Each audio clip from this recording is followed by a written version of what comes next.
राजा और गुप्त खजाना। बहुत समय पहले एक छोटे से गांव में रघु नाम का किसान रहता था। वह मेहनती और ईमानदार था। वह अपने खेतों में दिन रात मेहनत करता और अपनी फसल से अपने परिवार का पालन पोषण करता। एक दिन जब वह खेत में हल चला रहा था, हल जमीन से किसी सख्त चीज से टकराया। रघु रुक गया और उस जगह को खोदने लगा।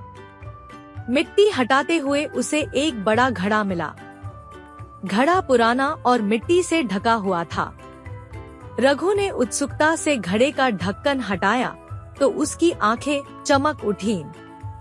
घड़ा सोने के सिक्कों और गहनों से भरा हुआ था।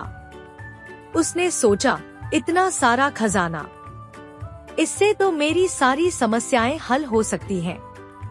लेकिन यह खजाना मेरा नहीं है, यह राजा का होगा। मुझे इसे वापस कर देना चाहिए। रघु ने घड़े को सावधानी से ढका और राजमहल की ओर चल पड़ा। रास्ते में उसे कई लोग मिले, लेकिन उसने खजाने के बारे में कुछ नहीं बताया। वह सीधे राजमहल पहुंचा और पहरेदारों से राजा से मिलने की अनुमति मांगी। राजा उस समय अपनी प्रजा की समस्याएं सुन रहे थे। रघु ने दरबार में जाकर घड़े को राजा के सामने रखा और पूरी घटना बताई। उसने कहा, महाराज, मुझे अपने खेत में यह खजाना मिला। यह मेरा नहीं है। मुझे लगता है कि यह राज्य की संपत्ति है, इसलिए मैं इसे आपको लौटा रहा हूँ। राजा रघु की ईमानदारी देखकर हैरान रह गए। उन्होंने कहा, रघु, क्या तुम जानते हो कि लोग इस खजाने के लिए कुछ भी कर सकते हैं? लेकिन तुमने इसे लौटाकर साबित कर दिया कि सच्चाई और ईमानदारी आज भी जिंदा है।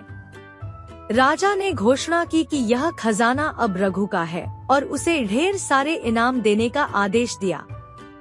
लेकिन रघु ने विनम्रता से कहा, महाराज, मैं इसे नहीं ले सकता। यह खजाना राज्य का है।